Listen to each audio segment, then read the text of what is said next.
Hello बच्चों, आज हम पढ़ेंगे क्लास 9th का साइंस का chapter 2 is matter around us pure. Video शुरू करने से पहले मैं आपसे एक बात कहना चाहूँगी कि इस वीडियो में इस चैप्टर के फुल नोट्स हैं। फुल चैप्टर बहुत ही कम समय में और बहुत ही अच्छी तरह से समझाने की, इजी वे में समझाने की कोशिश की गई है, तो आप एंड तक वीडियो को ज़रूर देखें। अब जैसा कि बोला गया है, is matter around us pure, तो आपको पता होना चाहिए कि मैटर क्या होता है। तो कोई भी चीज़ जो जगह घेरती है, विच occupy space and has mass, is called matter. तो मैटर जो है वो 3 स्टेट्स में एग्जिस्ट कर सकता है। कोई भी फॉर्म हो सकती है उसकी, सॉलिड हो सकता है, वो लिक्विड भी हो सकता है, वो गैस फॉर्म में भी हो सकता है। मेनली हम मैटर को अगर हम प्योर और इम्प्योर की उसमें डिवाइड करें तो मैटर दो तरह का हुआ, प्योर और इम्प्योर। अब अगर हम प्योर फॉर्म में देखें तो मैटर की 2 कैटेगरीज हैं, एलिमेंट और कंपाउंड, और तीसरी जो इसकी कैटेगरी है वो है इम्प्योर फॉर्म, वो है मिक्सचर। अब एक एक को उठाते हैं, पढ़ते हैं इसमें कि एलिमेंट क्या होता है। तो जैसा कि बोला कि एलिमेंट क्या होता है, प्योर फॉर्म है, प्योर मैटर है एलिमेंट। और इसको हम प्योर क्यों कहते हैं, क्योंकि एलिमेंट जो हैं वो एक ही काइंड के एटम्स के बने हुए होते हैं। Element is made up of one kind of atoms. For example, जैसे कि gold, iron, hydrogen, copper, all these are example of element. Next है कंपाउंड। कंपाउंड भी प्योर मैटर की फॉर्म है, बट यहाँ जैसे हमने एलिमेंट में बोला था वन काइंड ऑफ एटम्स के बने हुए होते हैं, जबकि कंपाउंड क्या है, वन काइंड ऑफ मॉलिक्यूल्स के बने होते हैं। यहाँ पे ये इसमें डिफरेंस आ गया एटम और मॉलिक्यूल का। अब इसके जो मॉलिक्यूल्स हैं वो सारे एक ही टाइप के होते हैं। अब एग्जाम्पल इसका हो गया वाटर, शुगर, सॉल्ट। नेक्स्ट है मिक्सचर। मिक्सचर एक इम्प्योर फॉर्म ऑफ मैटर है, और इसके जो कंपोजिशन है वो उसमें 2 या 2 से अधिक, when more than one pure substance is mixed, तो हम उसको कहते हैं mixture. And it can be in any composition. For example, air, milk, juice are its example. Element को आगे हम फर्दर और क्लासीफाई करते हैं मेटल, नॉन मेटल और मेटेलॉइड्स में। मिक्सचर को भी हम 2 में डिवाइड कर सकते हैं, होमोजीनियस और हेट्रोजीनियस में डिवाइड करते हैं। नेक्स्ट जो है, मिक्सचर को थोड़ा और डिटेल में जानते हैं। हेट्रोजीनियस, होमोजीनियस मिक्सचर्स क्या होते हैं। देखिए, मिक्सचर जैसा कि अभी आपने पढ़ा था, a mixture is a combination of 2 और मोर सब्सटेंसेस इन एनी प्रोपोर्शन। तो मिक्सचर 2 तरह के हैं, होमोजीनियस और हेट्रोजीनियस। अब होमोजीनियस मिक्सचर क्या है, देखिए होमोजीनियस मिक्सचर है जैसे कि सॉल्ट सॉल्यूशन, शुगर सॉल्यूशन, मतलब शुगर इन वाटर, या पानी में आपने नमक मिला दिया, वो भी एक होमोजीनियस मिक्सचर का एग्जांपल है। रेन वाटर, एयर, ये सभी। तो वो सभी मिक्सचर जिनके अंदर एक यूनिफॉर्म कंपोजिशन है throughout are called a homogeneous mixture. Heterogeneous mixture देखिए वो क्या होते हैं, ऐसे mixture that does not have a uniform composition throughout is called heterogeneous mixture. इसका एग्जांपल है, जैसे आपने मिट्टी और पानी मिक्स कर दिए, तो आप मिक्स करने की थोड़ी देर बाद देखेंगे कि सैंड उसमें क्या है, सेटल डाउन हो रहा है, तो वो हो गया हेट्रोजीनियस मिक्सचर। इसी तरह से आपने ऑयल और वाटर मिक्स कर दिया, तो आप देखेंगे कि थोड़ी देर बाद जो ऑयल है वो पानी के ऊपर तैरने लग जाता है। तो इसलिए इस तरह के मिक्सचर जिसमें यूनिफॉर्म कंपोजिशन नहीं होती उनको हम बोलते हैं हेट्रोजीनियस मिक्सचर। स्मोक भी इसी का एग्जाम्पल है, which is a mixture of smoke and fog.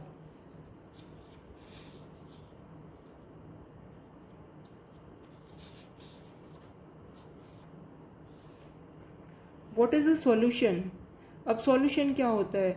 Solution भी एक तरह का होमोजीनियस मिक्सचर है जो कि बना हुआ है मोर देन टू और मोर देन टू सब्सटेंसेस, दो या दो से अधिक सब्सटेंस के मिलाने से बनता है जो होमोजीनियस मिक्सचर, तो उसको हम सॉल्यूशन कहते हैं। जैसे कि सॉल्ट इन वाटर, पानी में नमक सॉल्यूशन का एग्जाम्पल है। अब पानी में जब हम नमक डालते हैं तो वाटर की क्वांटिटी ज़्यादा होती है, तो जिसकी क्वांटिटी सॉल्यूशन में ज़्यादा होगी उसको हम सॉल्वेंट कहेंगे, जिसकी क्वांटिटी कम है उसको हम कहते हैं सॉल्यूट, और जिसकी क्वांटिटी उस सॉल्यूशन में ज़्यादा है उसको हम कहते हैं सॉल्वेंट। तो वाटर सॉल्वेंट है। तो एक तरह से सॉल्यूशन क्या है? सॉल्यूशन बनता है सॉल्यूट और सॉल्वेंट से। एक और एग्जांपल हम देख लेते हैं इसी तरह से। टिंचर ऑफ आयोडीन भी एक तरह से सॉल्यूशन है, आयोडीन इन एल्कोहल, जिसमें कि हमने एल्कोहल के अंदर आयोडीन मिक्स किया है।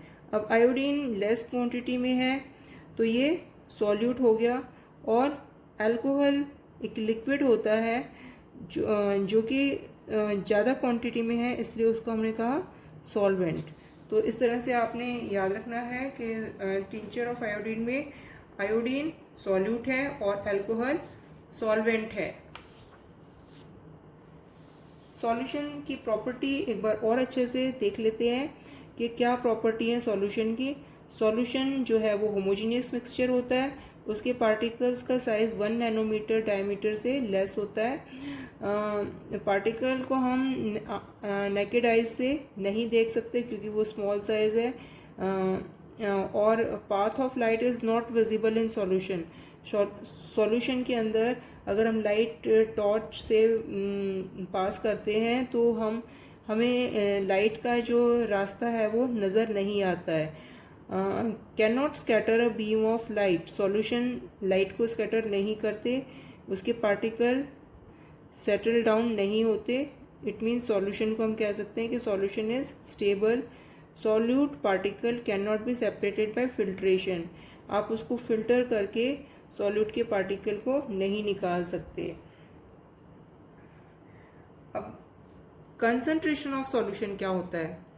Concentration of a solution is the amount of solute present in a given amount of solution। मतलब किसी सॉल्यूशन के अंदर कितना सॉल्वेंट का अमाउंट है, किसी गिवन सॉल्यूशन के अंदर जो सॉल्वेंट का अमाउंट है उसी चीज़ को हम कहते हैं कंसंट्रेशन ऑफ सॉल्यूशन। अब अमाउंट जो होता है वो मास में भी मेजर किया जा सकता है और वॉल्यूम में भी। तो इसके बेसिस पे हमारे पास कंसंट्रेशन, अगर हमें किसी सॉल्यूशन की कंसंट्रेशन निकालनी है न्यूमेरिकल में, कोई दिया हुआ है न्यूमेरिकल, तो हमारे पास 3 उसके फॉर्मूले हैं। हम अकॉर्डिंग टू कि हमें क्या दिया हुआ है उसके बेसिस पे हम वो फार्मूला वहाँ अप्लाई करेंगे। देखिए फर्स्ट जो है फार्मूला है mass by mass percentage of a solution. तो इसमें कंसंट्रेशन निकलेगी अगर हम मास ऑफ सॉल्यूट को डिवाइड करते हैं मास ऑफ सॉल्यूशन से और मल्टीप्लाई कर देंगे 100 से। दूसरा जो फार्मूला है वो है mass by volume percentage of a solution. इसमें मास ऑफ सॉल्यूट ऊपर रखेंगे और वॉल्यूम ऑफ सॉल्यूशन नीचे उसमें डिवाइड कर रहे हैं, उससे मल्टीप्लाई 100। अगला फार्मूला है volume by volume percentage of A solution. इसमें हमें कंसंट्रेशन निकालनी है इस फॉर्मूले से, तो हम volume of solute upon volume of solution into 100 कर देंगे।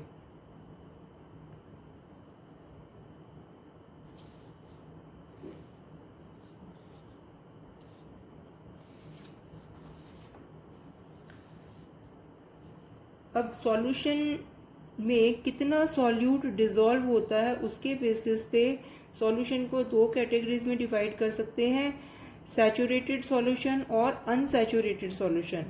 अगर किसी सॉल्यूशन में हम और ज़्यादा सॉल्यूट डिज़ोल्व नहीं कर पा रहे हैं तो एट अ गिवन टेम्परेचर तो हम कहेंगे कि that solution is a saturated solution. When no more solute can be dissolved in a solution at a given temperature it is called a saturated solution। याद रखिए इसमें एक कंडीशन है कि एट अ गिवन टेम्परेचर, मतलब temperature जो है वो कांस्टेंट होना चाहिए, टेम्परेचर हम कम ज़्यादा नहीं करेंगे। तो उस स्थिति में कितना सॉल्यूट उसके अंदर डिसॉल्व हो रहा है कि अब उससे और ज़्यादा नहीं हो पा रहा, तो वो जब और ज़्यादा हम सॉल्यूट डिसॉल्व नहीं कर पा रहे तो वैसे सॉल्यूशन को हम बोलते हैं सैचुरेटेड सॉल्यूशन। जिसमें हम सॉल्यूट डिसॉल्व कर सकते हैं, अभी वो मैक्सिमम कैपेसिटी तक रीच नहीं हुआ है, तो उसको हम बोलते हैं unsaturated solution. When A solution has not reached its maximum capacity to dissolve a solute at a given temperature, then it is called a unsaturated solution। मतलब यह है कि मान लीजिए आपके पास एक 100 ml वाटर है, या यूं कह लो कि 200 ml है, या आप कह सकते हो लगभग 1 गिलास पानी है, और आप उसमें 1 चम्मच नमक डाल रहे हैं और आप मिलाएंगे उसको इजीली मिक्स हो जाएगा। फिर आपने 1 चम्मच नमक और डाल दिया, वो भी इजीली मिक्स हो गया। लेकिन ऐसे करते करते आपको कई चम्मच नमक आपको दे दिया जाए, आप और डाल दो और डाल दो, तो एक टाइम आएगा कि आप उसमें एक लेवल ऐसा आ जाएगा, लिमिट आ जाएगी कि आप उसमें और सॉल्यूट डिसॉल्व नहीं कर सकते। तो उस कंडीशन में हम कहेंगे कि ये अब सैचुरेटेड सॉल्यूशन बन गया। और जब तक आप उसमें और डिसॉल्व करते जा रहे थे, तो उस स्थिति में वो जो सॉल्यूशन था वो कैसा था, अनसैचुरेटेड सॉल्यूशन था। क्लियर। अब नेक्स्ट जो है टर्म आती है कि सॉल्युबिलिटी लिमिट। अब ये क्या चीज़ होती है, समझिए इसे, कि maximum amount of a solute, कि इस सॉल्यूशन में, इतने सॉल्यूशन में, इतने टेम्परेचर पे, दिए टेम्परेचर पे आप इतना, आप उसके अंदर सॉल्यूट डाल सकते हो कि मैक्सिमम इतना डाल सकते हो, उससे ज़्यादा नहीं मिक्स कर सकते। तो वो जो मैक्सिमम अमाउंट है जो सॉल्यूट का, that can be dissolve in A solution at a given temperature, उसको हम बोलते हैं सॉल्युबिलिटी लिमिट। अब एलॉय क्या होता है, एलॉय भी एक तरह का मिक्सचर है। अब ये किस चीज़ का मिक्सचर है, it is a mixture of 2 और मोर मेटल्स और a metal and a non metal. इसमें मेटल भी हो सकते हैं और नॉन मेटल भी हो सकते हैं। जब उन्हें हम मिक्स करते हैं तो वो बनाते हैं एलॉय। अब इसमें जैसे एक एग्जांपल हमारे पास है ब्रास। ब्रास क्या है, ब्रास एक एलॉय है। किस किस चीज़ का एलॉय है, जिंक का, कॉपर का। किस तरह से हमने उस मिक्स करना है, मिक्सचर है ऑफ अप्रोक्सीमेटली, ये वर्ड ध्यान दीजिए, अप्रोक्सीमेटली वर्ड यूज कर रहे हैं। अप्रोक्सीमेटली मतलब लगभग, एग्जैक्ट नहीं है, लगभग 30% जिंक और 70% कॉपर। ठीक, तो what are the properties of alloy, alloy के क्या गुण हो सकते हैं वो भी जानिए। कि एलॉय मिक्सचर है, उसकी जो कंपोजिशन है वो वेरिएबल हो सकती है, मतलब कंपोजिशन में थोड़ा बहुत चेंज किया जा सकता है। और ये जो है ये अपने कंपोनेंट्स की, जिनसे वो बना हुआ है, उनकी प्रॉपर्टी को शो करता है।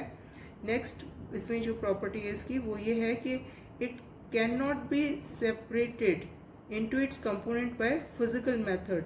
फिजिकल मेथड से हम किसी एलॉय के कंपोनेंट्स को उससे अलग नहीं कर सकते।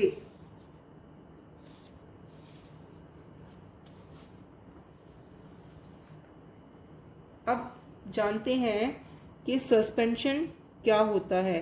What is a suspension, suspension भी एक तरह का मिक्सचर है, लेकिन हेट्रोजीनियस मिक्सचर है। कैसा मिक्सचर है ये, heterogeneous mixture, in which A solute particle do not dissolve but remain suspended through out the bulk of the medium. मतलब इसमें जो सॉल्यूट के पार्टिकल हैं वो पूरी तरह से डिसॉल्व नहीं होते हैं और उसके अंदर सस्पेंडेड फॉर्म में रहते हैं उसमें, तो उसको हम बोल देते हैं सस्पेंशन। जैसे कि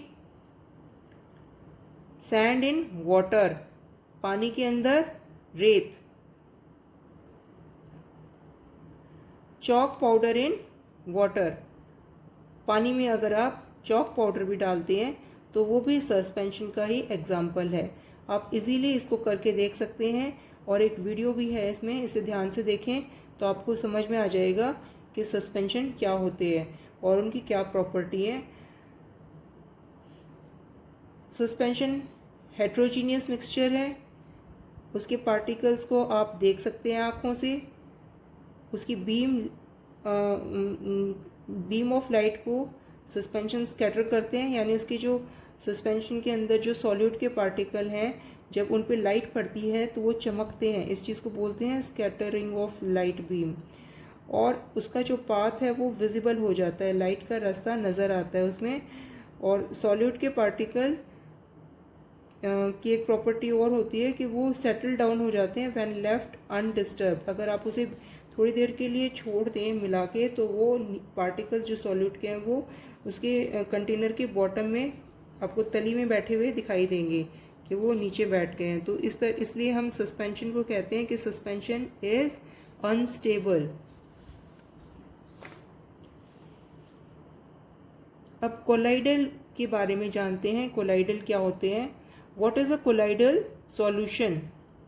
it is a heterogeneous mixture where particles are dispersed throughout a solution but don't settle out। मतलब पार्टिकल्स जो हैं वो डिस्पर्स्ड हैं, फैले हुए हैं उसके अंदर मिक्सचर में, और पूरी तरह से फैले हुए हैं लेकिन सेटल डाउन नहीं होते। और जैसे कि फॉग इसका एग्जांपल है, dust and smoke in air. अपने हवा में धूल के कण और धुएं के कण महसूस किए होंगे, तो वो भी कोलाइडल का ही एग्जांपल है। मिल्क, पानी में अगर आप मिल्क मिला देते हैं तो वो भी एक तरह का कोलाइडल सॉल्यूशन बन जाता है। फेस क्रीम, शेविंग क्रीम भी इसी के एग्जांपल हैं।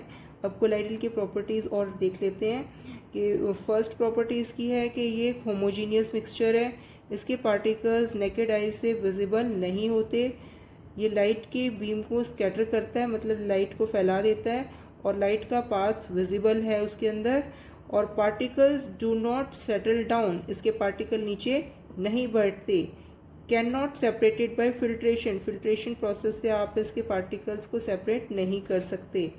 Colloidal particle can be separated by centrifugation, colloidal के पार्टिकल्स को आप सेंट्रीफ्यूगेशन मेथड से सेपरेट कर सकते हैं। सेंट्रीफ्यूगेशन जैसे आप मिक्सी में मान लीजिए आप जैसे मक्खन निकालते हैं उसमें, तो वो जब वो ऐसे उसको ब्लेंड करते हैं तो आप देखा होगा कि आप दूध में से मक्खन अलग कर सकते हैं ना, तो वो सेंट्रीफ्यूगेशन मेथड से करते हैं। तो मिल्क इसका एग्जांपल आपने देखा है। तो सेंट्रीफ्यूगेशन मेथड से उसके जो कोलाइडल के पार्टिकल हैं वो सेपरेट किए जा सकते हैं। आगे है कंपोनेंट्स ऑफ कोलाइड। तो कोलाइड कैसे बना हुआ है? जैसे कि आपने पीछे पढ़ा था कि सॉल्यूशन बना हुआ है सॉल्यूट और सॉल्वेंट से, ऐसे ही कोलाइड बना हुआ है डिस्पर्स्ड फेज और डिस्पर्स्ड मीडियम से। डिस्पर्स्ड फेज जैसे सॉल्यूट होता है उस तरह से होता है, और डिस्पर्स्ड मीडियम सॉल्वेंट की तरह होता है। एक टिंडल इफेक्ट भी एक इम्पॉर्टेंट टॉपिक है इसमें, इसको और जान लें। छोटी सी टॉपिक है ये और कई बार आपसे पूछा भी जा सकता है, और इसके ऊपर एक वीडियो भी है वो आप देख सकते हैं, उससे भी आपको समझ में आ जाएगा कि what is Tyndall effect. Actually Tyndall effect में क्या होता है कि the scattering of a beam of light by particle in a medium such as gas और liquid is called Tyndall effect. मतलब किसी गैस में या लिक्विड मीडियम में जो पार्टिकल्स को स्कैटर करती है लाइट, तो उसी चीज़ को हम कहते हैं टिंडल इफेक्ट। एक साइंटिस्ट थे जिनका नाम टिंडल था, उन्हीं के नाम पे ये टिंडल इफेक्ट नाम उन्होंने रख दिया क्योंकि उन्होंने इस चीज़ की खोज की थी। अब किस में आप इजीली देख सकते हैं? देखिए, mixture of water and milk shows टिंडल effect. मतलब आप दूध और पानी का एक मिक्सचर तैयार करें और उसे शीशे के बर्तन में रख के आप टॉर्च उस पर डालेंगे या लेज़र लाइट फोकस करते हैं तो उसके थ्रू आप देख सकते हैं कि टिंडल इफेक्ट कैसे वर्क करता है। एक होता है फिजिकल चेंज। चेंजेस भी जैसे दो तरह के होते हैं। फिजिकल चेंज होता है जिसमें कोई नई चीज़ नहीं बन रही, no change in chemical composition of a substance. For example melting of ice, बर्फ़ का पिघलना, मेल्टिंग ऑफ वैक्स, वो सब क्या है, एक तरह से कोई भी चीज़ पिघल रही है तो उसमें कुछ नया तो नहीं बन रहा, सिर्फ स्टेट चेंज हो रही है उसकी, तो वो फिजिकल चेंज हो गया। केमिकल चेंज क्या होता है, देखिए जब किसी की कंपोजिशन में चेंज आ रहा है, मतलब किसी सब्सटेंस की कंपोजिशन ही बदल रही है, तो वो हो जाता है chemical change. For example burning of candle या बर्निंग ऑफ पेपर, जब पेपर जल गया तो वो राख बन गया। कैंडल के को जला रहे हैं तो उसका जो वैक्स है, अगर वो जल जाता है तो वो क्या बन गया है, वो वेपोराइज हो, मतलब सॉरी, बर्निंग ऑफ कैंडल में भी वैक्स बर्न कर जाता है और उसमें हमें हीट और लाइट प्रोड्यूस होती है। तो बर्निंग ऑफ, देखिए कैंडल में दो रिएक्शन एक साथ, सॉरी दो चेंजेस एक साथ हो रहे हैं। एक तो जो वैक्स तो होता है वो थोड़ा बहुत मेल्ट होता है, वो हो गया उसका फिजिकल चेंज, और जो कैंडल में वैक्स बर्न कर रहा है वो हो गया उसका केमिकल चेंज। अगर आपसे पूछें कि what are the type of pure substances, तो आप बोलेंगे there are two type of pure substances. एक तो होता है एलिमेंट, एलिमेंट आगे डिवाइड हम कर पाते हैं मेटल, नॉन मेटल और मेटलॉइड्स में। दूसरा हमारा क्या है, कंपाउंड है, यानी प्योर सब्सटेंस दो तरह के हैं, एलिमेंट और कंपाउंड। पहले भी आपको शुरू में बताया था ये हमने। अब एलिमेंट जो है वो बेसिक फॉर्म ऑफ मैटर है that can not be broken down into simpler substances by chemical reaction. Element को फर्दर जैसे क्लासिफाई किया है मेटल में। मेटल क्या होते हैं, उनकी प्रॉपर्टीज़ बताई गई हैं। मेटल लस्टर होता है, उसमें मतलब चमक होती है। Conduct heat and electricity, metal heat और इलेक्ट्रिसिटी को कंडक्ट करते हैं। डक्टाइल, मतलब आप उसके वायर बना सकते हैं उसको खींच के। मेलेबल होते हैं वो, आप उसे हथौड़े से पीटकर उसको शीट में कन्वर्ट कर सकते हैं। सोनोरस, मतलब उसकी जो एक टिंकलिंग साउंड होती है उसमें। इसके एग्जाम्पल हैं gold, silver, copper, iron, sodium. Non metals के बारे में देखें क्या होते हैं। नॉन मेटल भी एक तरह के एलिमेंट ही हैं और इसके एग्जाम्पल हो सकते हैं hydrogen, oxygen, iodine, carbon, bromine, chlorine etcetera. अब प्रॉपर्टी क्या है नॉन मेटल्स की, नॉन मेटल्स होते हैं poor conductor of heat and electricity. ये ब्रिटल होते हैं और डल होते हैं, मतलब इनका शाइनिंग सरफेस नहीं होता। ब्रिटल मतलब ये इजीली ब्रेकेबल है, टूट के इनका चूरा चूरा किया जा सकता है अगर हथौड़े से इन्हें पीटे तो ये क्या है, ये चूरा हो जाएगा, इसका पाउडर हो जाएगा। जबकि हमने मेटल्स में पढ़ा था कि मेटल्स को अगर हम हथौड़े से पीटते हैं can be hammered into thin sheet, उसको वो थिन शीट में कन्वर्ट हो जाएंगे, वो भुरभुरे नहीं होते, मतलब वो पाउडर नहीं बनता उनका, ये है डिफरेंस। मेटलॉइड्स क्या है, अब मेटल और नॉन मेटल की प्रॉपर्टी आपने जान ली है, तो कुछ ऐसे सब्सटेंसेस हैं जो ऐसे एलिमेंट्स हैं जिनमें कुछ प्रॉपर्टी मेटल की है, कुछ नॉन मेटल की हैं, तो उनको हम कह देते हैं मेटलॉइड्स, यानी कि उपधातु। They show intermediate properties between those of metal and non-metal. For example, boron, silicon, germanium, etc.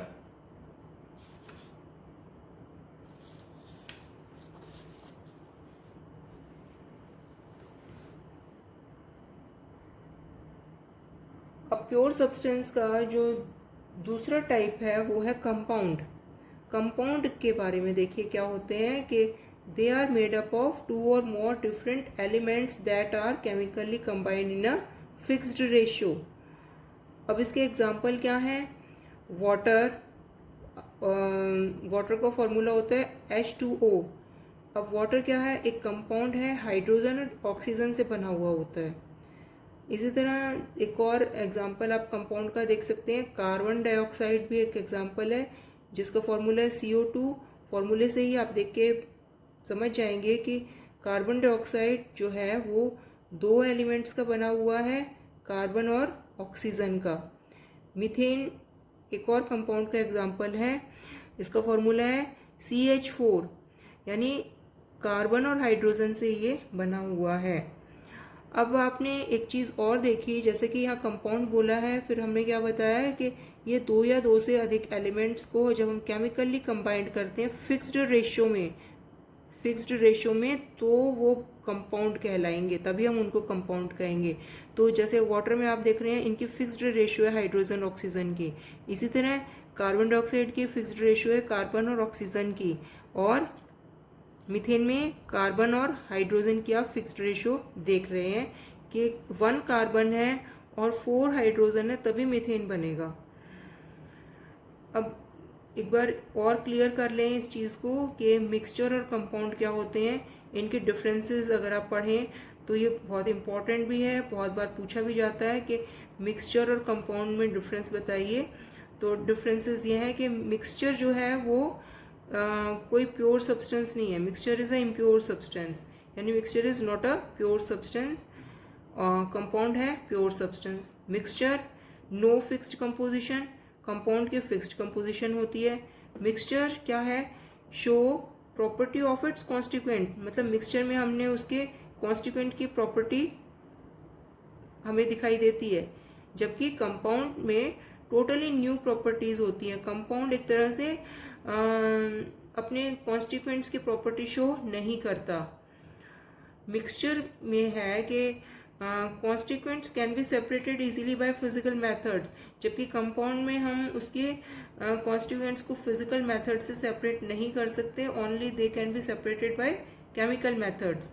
Mixture के एग्जांपल हैं sand and salt, mixture of sugar and water, mixture का एक और एग्जांपल हो सकता है ऑयल इन वाटर, जबकि compound के एग्जांपल हो गया water, carbon dioxide and sugar etcetera.